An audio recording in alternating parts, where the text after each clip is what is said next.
Merry Winter Solstice, Christmas, have a happy new year, and any holidays in between. Make up your own holidays in the comments section, why the hell not? As much as I wanted to stay positive during this video, this end-of-year wrap-up that I'm doing, there are a lot of important things to touch on. Well, in terms of video games, it'll forever be remembered as the year of the loot box. Not because it's when loot boxes started, but rather when loot boxes became most well-known, when the gaming industry screwed it up for us. All the people who once shouted, "It's only cosmetic," now get to see the fruits of that particular planting, with full-priced games that now come out with game-altering microtransactions. The counter to this is usually people shouting, "Games are too expensive to make," even though we've seen the financials of several big companies like Activision Blizzard that prove to us that costs are going down and profits are going up. Costs are going down, profits are going up. These loot boxes aren't needed to make the game industry work. They are pure, unadulterated profit. This games are too expensive narrative is being espoused by a few people I'm not entirely sure have been paying close enough attention. You see, when they say a game cost X million to make, they're actually factoring in the advertising costs into the overall game costs. Game development is much, much cheaper than advertising. And they pay people in game development salaries, expected to crunch massive amounts of overtime in order to get the product out. Very, very rarely, if ever, do people get paid overtime in this situation. And oftentimes many of the artists, sound designers, and writers are not employed directly by the company, but rather work with the studios on a contract basis for a pre-negotiated sum of money. Any and all doubts that, well, loot boxes may still be needed in order to make the game profitable were utterly destroyed by EA themselves when they issued a message to their investors saying that this will not affect the overall financial success of the game. Star Wars Battlefront 2, that is. When they removed the loot boxes from Star Wars Battlefront 2, well, we'll get into that a little later on. My point here is anytime you hear the "games are too expensive" statement, more than likely what you're hearing is someone who has watched a YouTube video or heard it from somebody else, and instead of actually looking into it, they're simply repeating what they were told.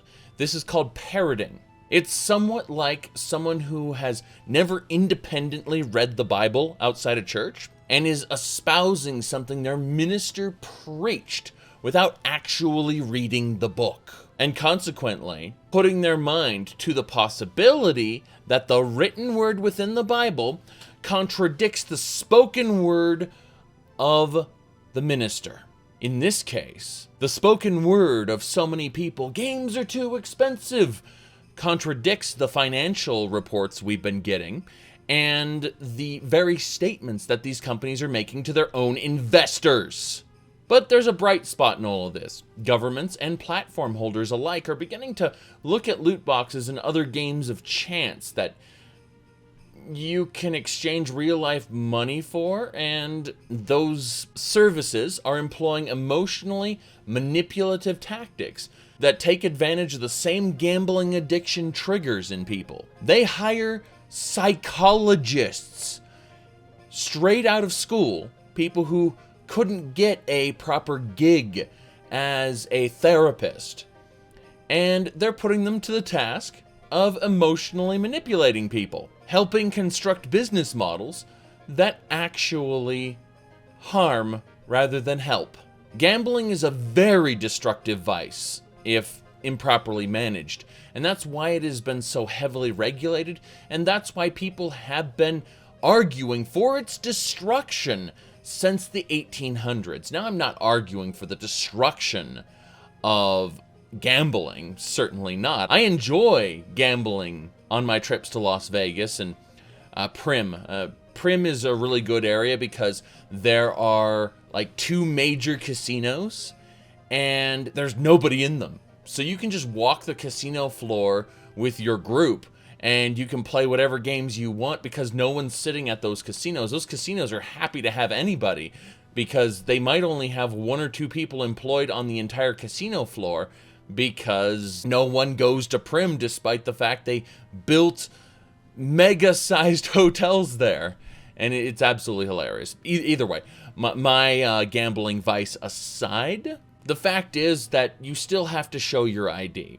You have to prove that you're an adult. And these games, they don't have a thing next to their M for mature that says contains gambling or simulated gambling. It doesn't have a warning like that on the package, so parents aren't able to go into the purchase informed. The concept of whether or not these games get a cash payout has been people's sticking point where they're like, it's not gambling because there's no cash payout. You get skins and other things. Again, it's exploiting the same psychological gambling triggers in people. It is addictive. It is just as potentially destructive in a very large segment of the population, not just in this teeny little mythical set of gambling addicts. No, this is very real, and it affects a very large subset of people. The thing is, websites like that CSGO Lotto and such have proven that these items have value, that people would buy these items outright for a predetermined price, but are willing to put coin after coin into a machine for the hopes of getting that thing that they would happily buy. So it does have a physical real-world value, that of the market value. Remember, something is only worth what a person is willing to pay for it. That's how the market works. And people are willing to pay large amounts of money for getting something. By monetizing the system, by using algorithms, I'm looking at you, Activision Blizzard, by using algorithms to actually push down the chance of you getting what you want so you'll invest more money. You know, there's a reason, by the way, why when Blizzard was being told by China, you absolutely have to list out the chances of getting things in the loot boxes, they changed their system. There's a different version of Overwatch in China. And the reason there's a different version of Overwatch in China is because they didn't want to show the fact that underneath the hood, they're using algorithms. They're gaming the system. And you know what? The system has to be gamed.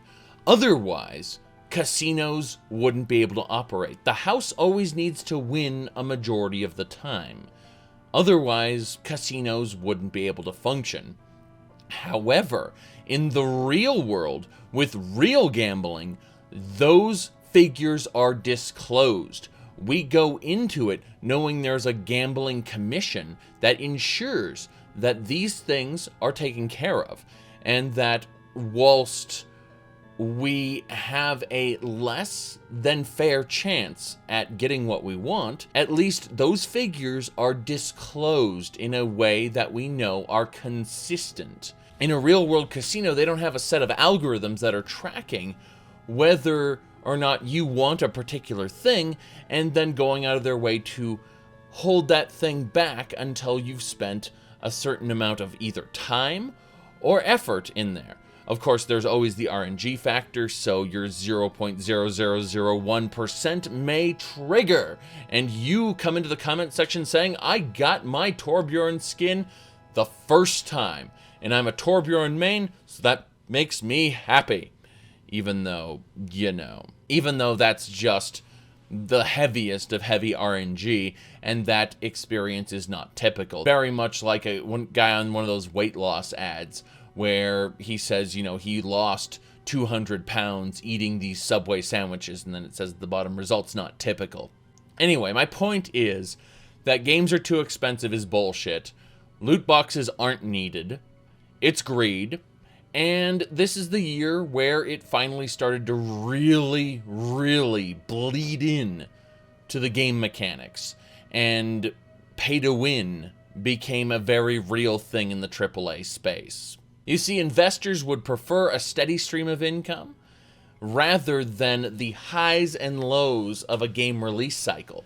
If you can have a game that releases and then has a trickle of income afterward, that trickle of income is a lot more safe, especially if the game underperforms.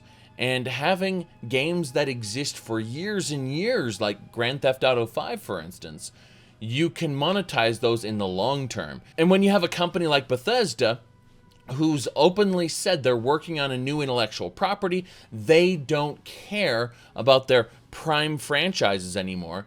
They farmed it out. They created a sub-studio called ZeniMax Online Studios, which handled the Elder Scrolls Online experience in order to monetize the Elder Scrolls in the long term. Some people didn't like that. Creation Club, they monetized Skyrim in the long term. Creation Club, they monetized Fallout in the long term. And whilst the majority will not buy, there is a subset of console users, the whales, as it were, for the PS4, who have no other alternative for substantive, oh god, that's not a word, content mods. So it's going to get worse before it gets better. But Apple, they went ahead and stated that now, as of their new rules, any loot box-based games on the mobile market need to disclose the chances of getting each item before buying the loot box. This is an example of a platform properly policing its content, and I hope that future games and platforms will fall in line and do similar things. On the other side of the spectrum, the least fortunate, the most suboptimal of things is happening, and that's one of Hawaii's representatives going and talking about legislating loot boxes, saying that they need to be restricted just like gambling is. When the government gets involved, things get less good for all of us. I mean, look at the nanny state of Australia and the things they've done. Look at their list of banned games, and you can see what happens when you get too much regulation. And trusting the government to regulate itself just enough is a dangerous business. So whilst I prefer the government coming in rather than there be no regulation at all, I'm keeping a wary eye on the situation, and I'm thinking I'd rather have, like, Apple policing its platform, that kind of regulation, done internally by the industry, rather than having any kind of major government oversight. But at the end of the day, it's better than nothing, unfortunately. So how this will turn out, will it be a terrible, terrible disaster? And, you know, will the United States will become the next Australia for banned games? Who knows? What I will say is that I'll be keeping an eye on the situation moving forward, and that's really an important thing to take away from 2017, is that it's going to get worse before it gets better. Anyone who said, it couldn't possibly get worse than this, you're naive. So let's shift gears a little bit and talk about my personal list of games. The top games for 2017. Now, some people will be like, well, this game won Game of the Year award at the Game Awards. Well, number one, the Game Awards should be named the Game Advertisements. I have no respect for them at all. That's number one. Number two, it's someone else's opinion, so out of there with that, shoo-shoo. First, I'm going to get into games that I really wish had actually made it and didn't. First of all, there's Breath of the Wild. If I judged it just on its creative physics and how the world looked aesthetically, it would be on my list. I'm a huge fan of the classic Zelda games from the 80s moving forward, but Breath of the Wild did not resonate with me. I actually have a video specifically about it. You can go check that out, but suffice it to say, they made some brilliant game decisions, they made some awful game decisions, and the two accumulated, to me, a mediocre experience. It's just what happens when you take brilliant and awful and you combine the two. You just get middle of the road. That's how I see it. Next up is Agents of Mayhem. Agents of Mayhem, I was really hoping this successor to Gat Out of Hell, Saints Row 4 kind of standalone DLC, Expandalone as they call it. I was really looking forward to this, hitting that mark of still being Saints Row, but giving you a bunch of characters to play with. I was looking forward to it. And while I wasn't disappointed with the game as much as other people, about halfway through, I just lost all motivation to play it. And it's a shame because I was having a lot of fun. It's a very, very grindy MMO-like game where you take control of 3 characters, very reminiscent of Darkspore in certain game systems. And very few people remember Darkspore. I loved it, other people didn't, and I understand why. But the game world was badly laid out. The humor was juvenile, but it hit just the right point to be hilarious. Unfortunately, at the end of the day, even Diva's voice actress couldn't save it.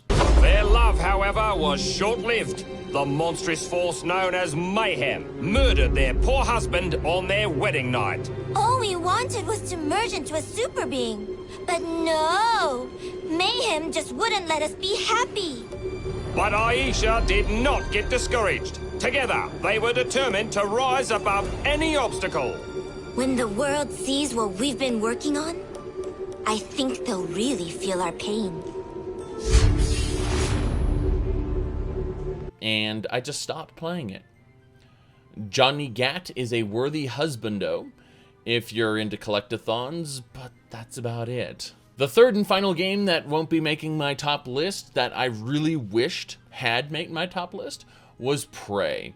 I know a ton of people love this game, and I found it entertaining for a time. I will eventually replay it again, but what I really wanted was the original Prey 2 as it was announced at E3, the spacefaring bounty hunter.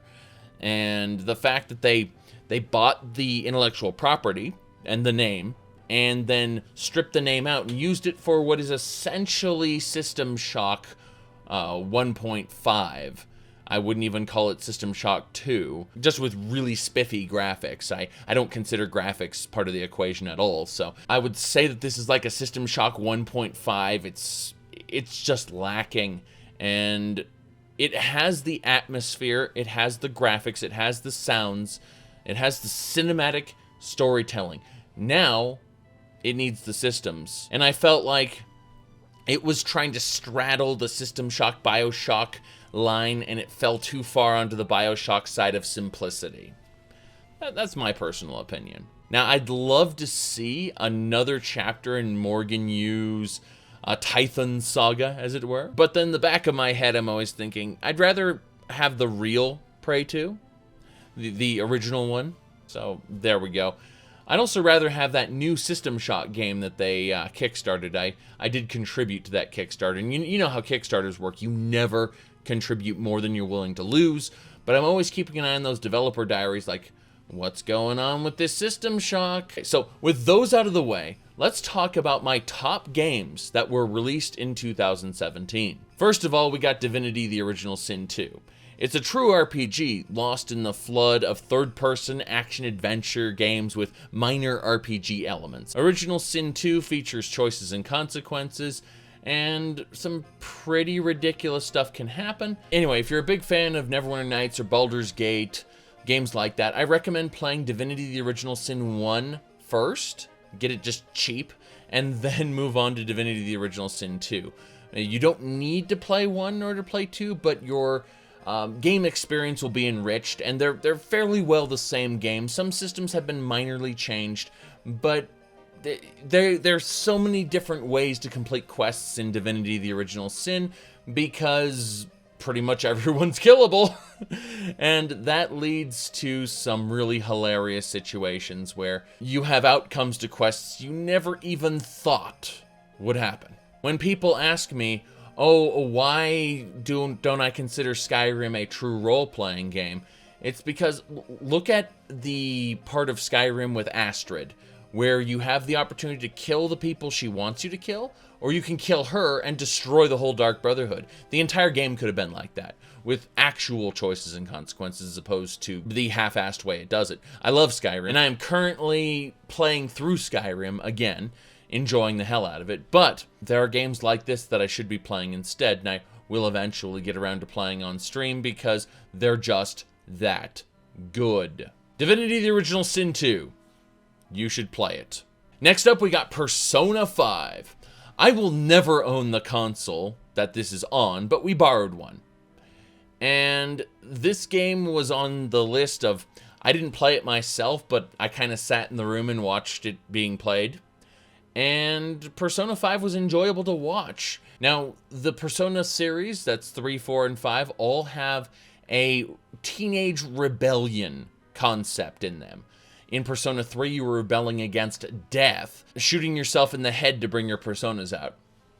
In Persona 4, you entered TVs in order to shine the light of truth on a city lost in the fog of lies. In this tradition, Persona 5 was, in the beginning, seemingly against corruption, but was in fact a rebellion against authority.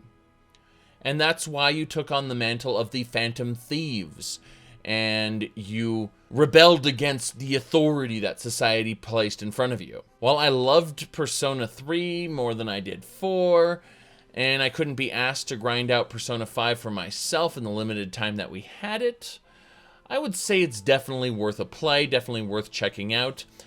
And if there was a PC release, I would buy it instantly. Next up is Super Mario Odyssey.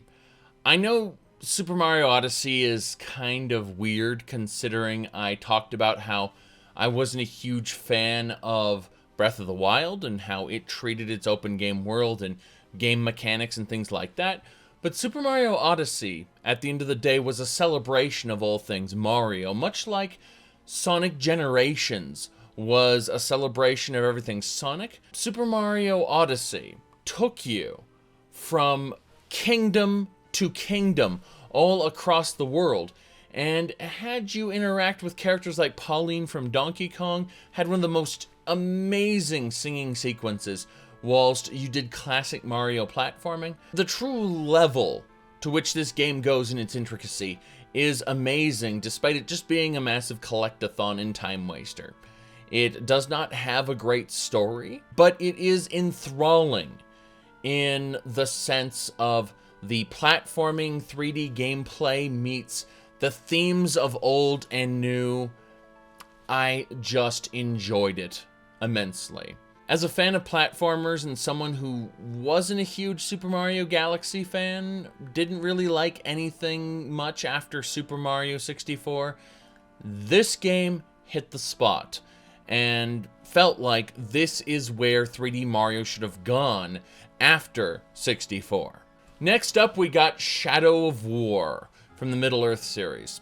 I wanted to throw this immediately into the pile with the games that didn't make my top list, but that wouldn't be fair, because unlike those games that didn't make my top list, I played the hell out of this, both on and off stream, and it became so much so, I was remote desktoping to my home PC in order to play it, whilst I was waiting for a meeting to get started. That's how much I was into it.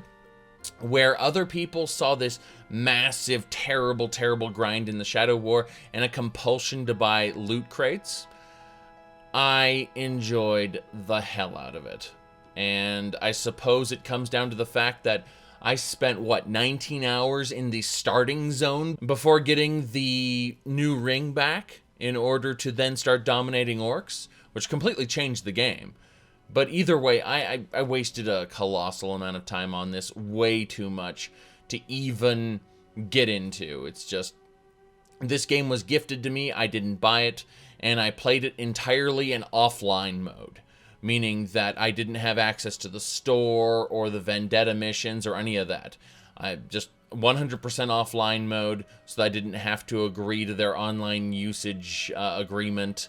I didn't like that, so I just said no. If you want more details on this game, I highly recommend you check out my review on it because it is an example of corporate scum, everything done absolutely wrong, ham-fisted mechanics that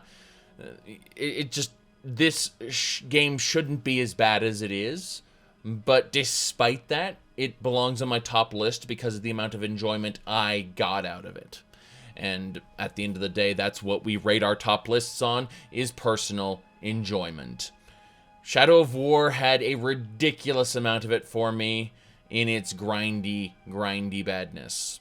Next up, we got Cuphead. Cuphead is one of those games that you beat your head against the wall for a long time until you enter a zen-like state and you somehow come out on the other side victorious. Originally, this game was just going to be a boss rush game, and then they changed their minds. They completely changed their minds and decided to add in run-and-gun sections. Now, I'm a huge fan of 2D side-scrolling platformers, so those run-and-gun sections became my favorite parts of the game, and the boss rush parts less so. But I still enjoyed the game immensely. I never got around to beating it, unfortunately, because, repeating the same part over and over, I only have so much of a tolerance for that before I feel like I need to restart the whole game.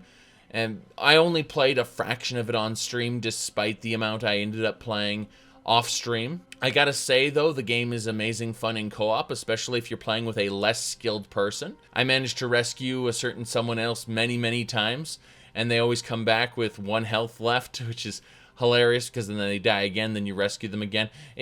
Playing it 2-player is just kind of amazing. I wouldn't say it's optimal, I'd just say it's amazing. It's not something I think I will actually stream to completion ever. Games like it, such as Dark Souls, that have the temperament of you're going to lose until you win, it has a place on my top list. I enjoyed it. Next up, we got a game that is mired in nostalgia. It not only met that nostalgia head on, but it beat it. Yooka-Laylee didn't beat it. Yooka-Laylee failed.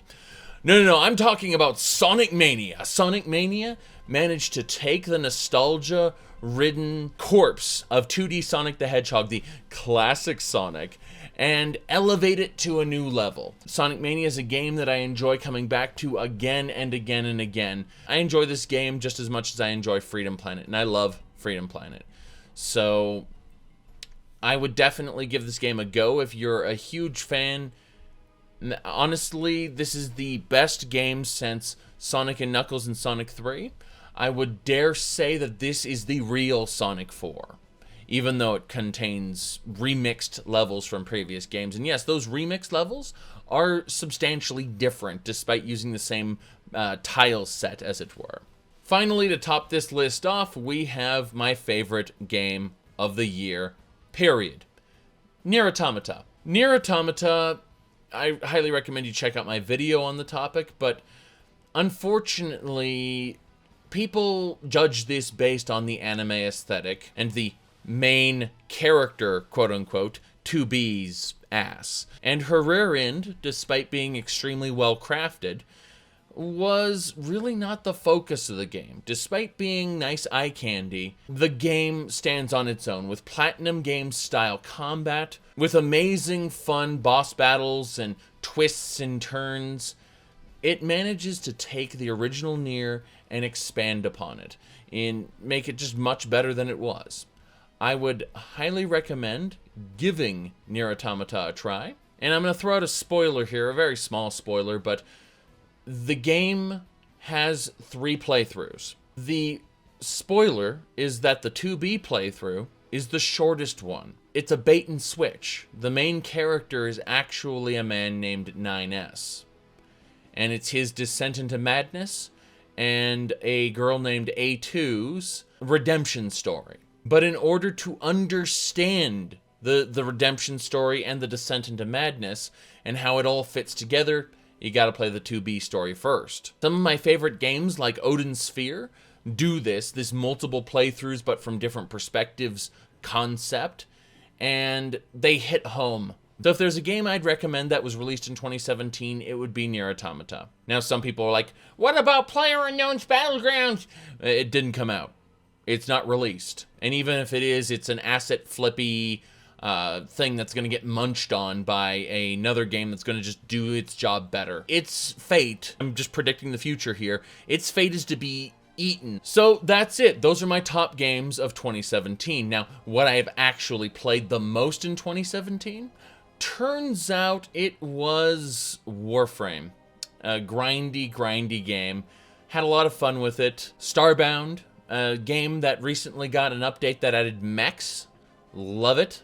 God Eater Resurrection. It's like Monster Hunter, except it's post-apocalyptic, as in our world has been destroyed by these creatures. Now you gotta get revenge. And you have to actually like rip pieces off of the monsters, which you use for crafting ingredients to make your weapons better. It's just Monster Hunter on the PC, you know, post-apocalyptic our world. I'd also say Path of Exile contributed to a lot of my lost hours, as it is a Diablo-like grindy game. In fact, I dare say that it is the true successor to Diablo 2, and that Diablo 3 is a poor WoWified pretender to the throne. I think I will do a new review of Path of Exile because my old one is hopelessly outdated and needs to be updated. Badly. They released an expansion pack which quadrupled the game's content, so that's something I'm going to have to touch on at some point. But either way, thank you all for watching this end of the year wrap up. I had a hell of a lot of fun. There were games I didn't mention here because either I only played them for a short amount of time, or they just didn't make the list for whatever reason. But yeah, 2 things I want people to take away from this year. Number 1, it will always get worse before it gets better. Number 2, the term overrated, what it actually means is, I don't want you to like the thing that you liked as much as you did. Too many people liked this thing that I think they shouldn't have liked. To the people who say that X game is overrated, go away. Either way, Happy New Year, everybody. You all have a great 2018. I think that there's a reason to this because the lore serves the gameplay. I would say, if I had to go just one thing and one thing only, it would be the butchering of the Nords in Skyrim.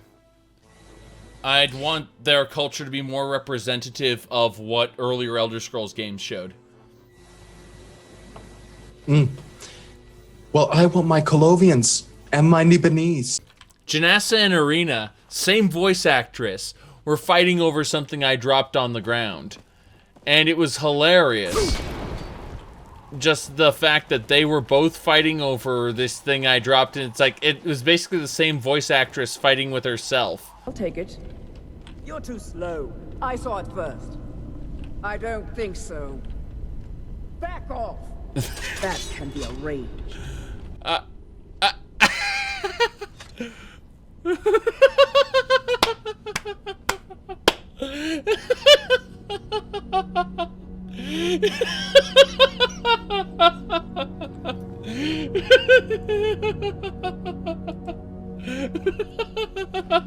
Aaron Zaya, I read that you got an abortion.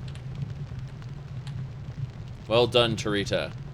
The prince did not exaggerate your virtues. Here is the blank gold pieces. Okay. A reward fit for a king. The Daedra Lord Meridia. Meridia's a bitch! So he was not slain. You know. Neck pain. Yes. Oh my.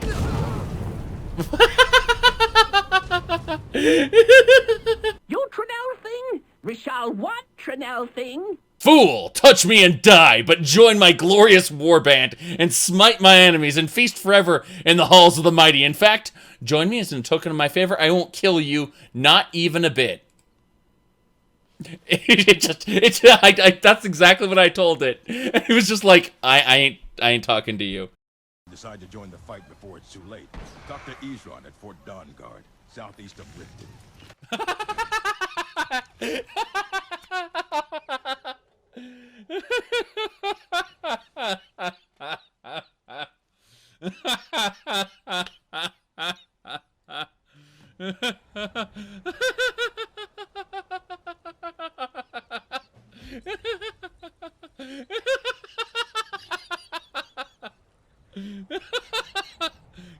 Ooh, mean mankin. Scamp afraid. Drop weapon so Scamp feels safe. If you do it, You can, and they'll attack you.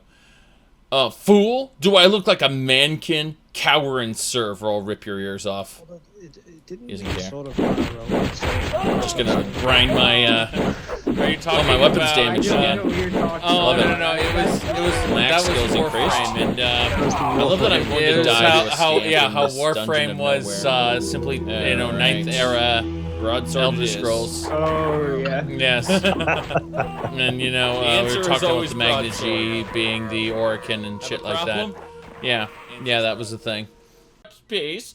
It may be a urinal that has been placed on a giant platter, but it has value in the artistic because, and if you cannot tell, well then you are clearly uncultured. Oh my god. Yes, that's what came to mind. Shit. Fuck. Hey, let's cure some of that health. Shield time! It is time for shields now! Oh, shit. Oh, more health curing. More health curing. Shit, gems. Got it. Oh, shit.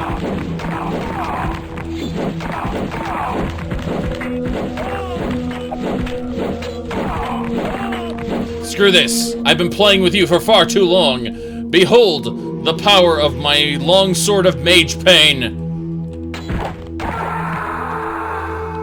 Damn right. Nope. Nope. Don't want any of that. We want me to be a giant killer. Let's do it. Rah, because she does something important to tell you. Damn! That was a block. Ra, Khajiit has something important to tell you. Rah! Khajiit has something important to tell you. Hey, you. Disable. One of those potions, someone asked me, like, is there only gems or no potions? No, you just save the potions for a situation like this where you're like, oh, well, crap. And so I just do the potion of restore health. And it's like, you're not allowed to equip this. Well, what about drink it? There we go. See?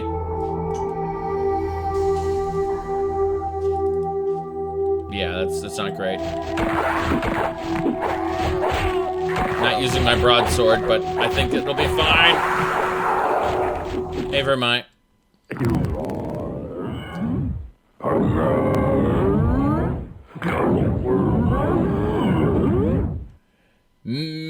Mythats. Arg. Oh shit! Did you see this shit?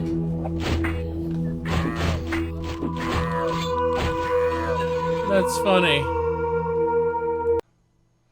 We're going to sleep for another 2 hours then.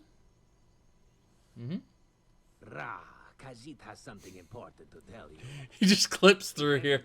Fell from the sky. Oh my. The spheres, they broke into millions of pieces above the Sea of Ghosts.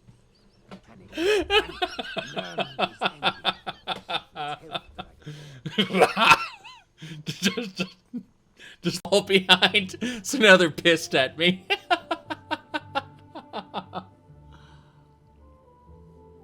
Oh, that's funny. Certainly. As a blade, my place is at Martin's side.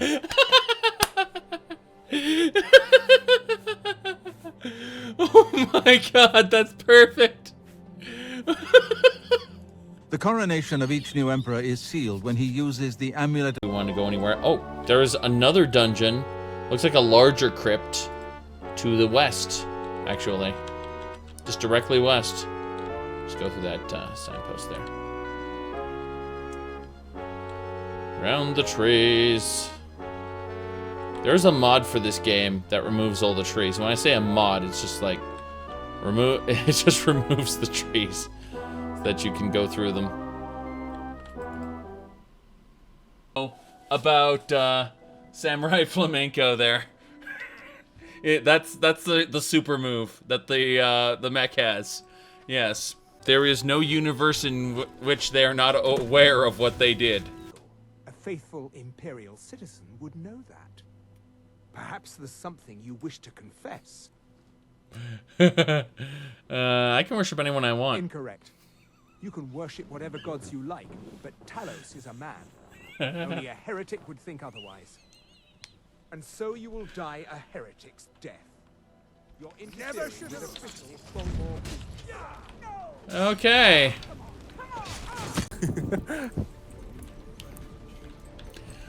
Well, the game is called Oversalt. I know some people tell you it's Overwatch, but they're mistaken. It's over bitch. So it's either TF2 with waifus or it's Oversalt. Yes, yes. Because everybody bitches, even when they're winning. Right side. Oh my god, you guys all. No, they're not gonna fair. Nincompoops aren't fair. Where are they And going? here I set up my turret Backside, for them to backside. do that. Zenyatta's on the bridge. We'll go with resistance. We'll go with speed.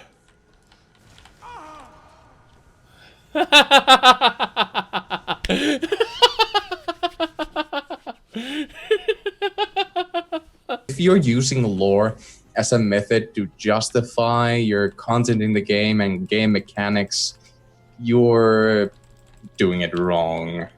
Yeah. They should be complementary. They shouldn't be, you know, like being like a crutch. Yeah. Oh, you can make good gameplay and have good story. Witcher 3 proves that. Yes, exactly. Look at him dancing. Now he refuses to even see me. He says I interrupt his vacation. It's been so many years. Won't you please help? Bye-bye. 3, 2, 1. Merry Christmas! Crap! Oh no, look at the size of that sweet roll! You should be full after eating something like that. Holy crap! So, there is a rabbit.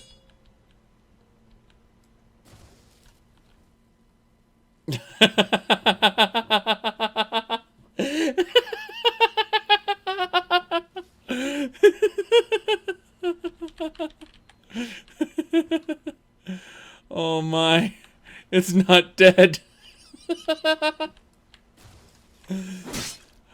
Okay, there we go. Ooh. 2 weapons are God damn it. God damn it.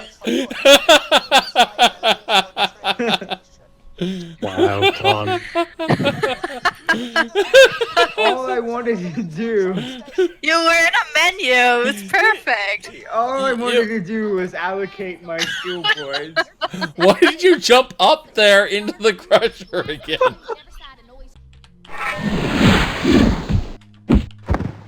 Ah, the Akatosh Chantry wins.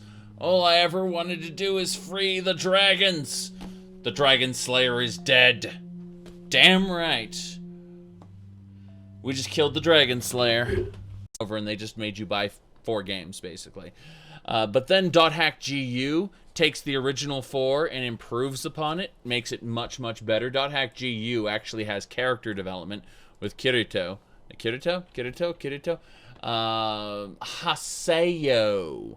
It's that O at the end. I'm like, Kirito, Haseo. Haseo's so much better than Kirito. But unfortunately, they couldn't leave it alone. They couldn't leave the .hack franchise. They ruined .hack.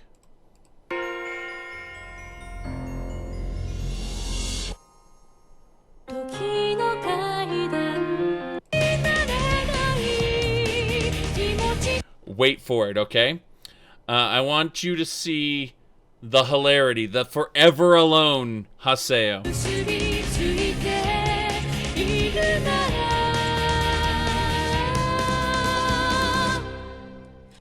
Look at his face. Look at Haseo's face. They ruined it, okay? That is, but they did make my favorite fan fiction pairing canon.